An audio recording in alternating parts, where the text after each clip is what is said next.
You're a mostly forgotten god whose only believer is a 10-year-old girl. Every night she offers you a bit of her dinner or a shiny rock in exchange for her family surviving the night, and every night you accept because she's never in danger tonight. However, you actually have to work for it. Cecilia Gray was a child born during the Lost Days. She was a curious one since her birth, which I had been too weak to witness. I was dying just as hundreds of gods and goddesses died before me. In the Lost Days, it didn't matter if your believers were made up of tens of thousands or as little as one. Believers died. They died in battle or the after effects, the very much seen consequences of having fought a bloody war. Catan lost half his followers when the fires raged war on his crops. What has Catan done for us? The farmers said, watching their crops burn and their children starve. Catan was a good lad and so were his parents. His mother was the kind of goddess who made sure that the lesser gods knew how to pick fertile land, how to conserve energy and blessings for when they were most needed. She had been a lesser goddess herself before meeting Catan's father. He did the best he could for his believers despite the circumstances. He fell into a long sleep when he realized that he didn't have the power left in him to continue. The last thing he asked me to do was to watch over his people, and I told him that I would love to, except for the fact that I too would be sleeping a more permanent sleep than him. What about Cecilia? Catan asked. What about her? I replied.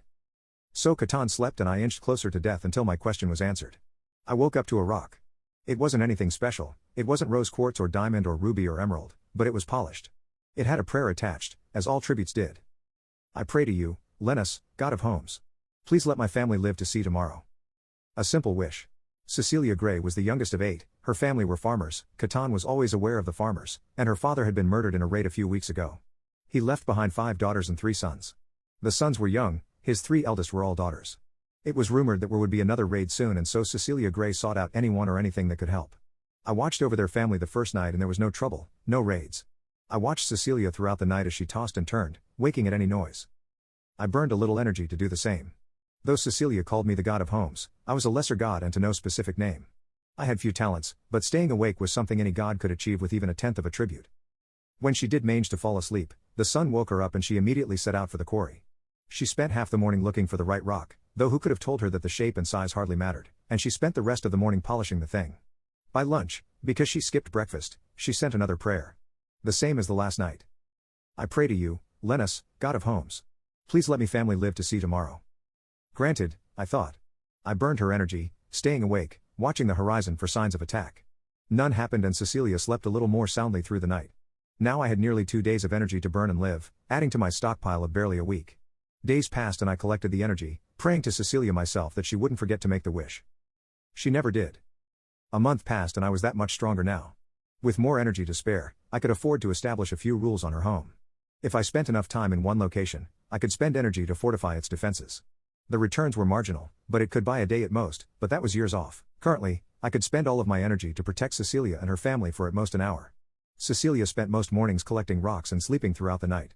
Her family's farm had recovered slightly and the boys were growing stronger themselves. One night, I saw a light from afar. A village over?